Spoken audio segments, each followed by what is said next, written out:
ایک آدمی کا اونٹ رات کو بہت زیادہ روتا تھا۔ وہ آدمی میرے حضور علیہ الصلوۃ والسلام کی خدمت میں حاضر ہوا، عرض کی حضور بندہ نواز میرا ایک اونٹ ہے جو رات کو بہت زیادہ روتا ہے، حضور آپ میرے اونٹ سے پوچھیں کہ آخر وہ کس وجہ سے روتا ہے۔ آقا آپ تو جانوروں کی بولیاں جاننے والے ہیں، آپ تو جانوروں کے دلوں کے حال جاننے والے ہیں، آقا آپ میرے اونٹ سے پوچھیں نا کیا اسے کوئی تکلیف ہوتی ہے جس وجہ سے وہ روتا ہے۔ میرے کریم نبی نے فرمایا اونٹ کو میرے سامنے لے آؤ۔ مالک دوڑ کے گھر گیا، اونٹ کو میرے کریم نبی کے سامنے لے آیا، میرے کریم نبی کی خدمت میں کھڑا کر دیا۔ میرے کریم نبی نے پوچھا اونٹ میاں تو کیوں روتا ہے اور کیا تیرا مالک تیرے اوپر ظلم کرتا ہے؟ کہا نہیں جی ظلم بھی نہیں کرتا۔ کیا تیرا مالک تیرے اوپر زیادہ وزن ڈالتا ہے؟ کیا زیادہ بوجھ ڈالتا ہے؟ کہا نہیں جی یہ بھی نہیں کرتا۔ میرے کریم نبی نے پوچھا اونٹ کیا تیرا مالک تجھے چارہ نہیں ڈالتا؟ اونٹ نے کہا نہیں جی میرا مالک مجھے چارہ بھی ڈالتا ہے۔ اچھا پانی نہیں پلاتا؟ نہیں جی پانی بھی پلاتا۔ اور پھر تو کس وجہ سے روتا ہے؟ کیا تجھے کوئی تکلیف ہے؟ کہا نہیں جی تکلیف بھی نہیں۔ اونٹ نے کہا آقا تکلیف بھی نہیں۔ میرے کریم نبی نے پوچھا میاں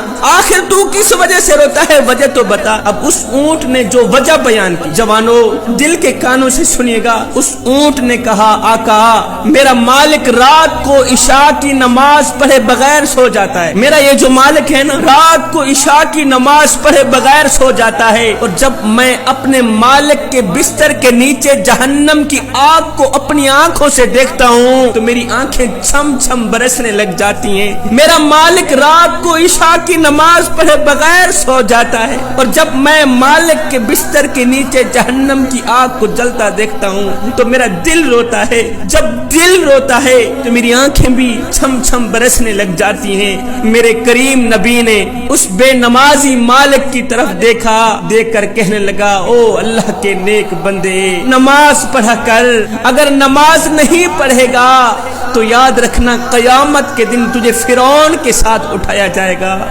اگر نماز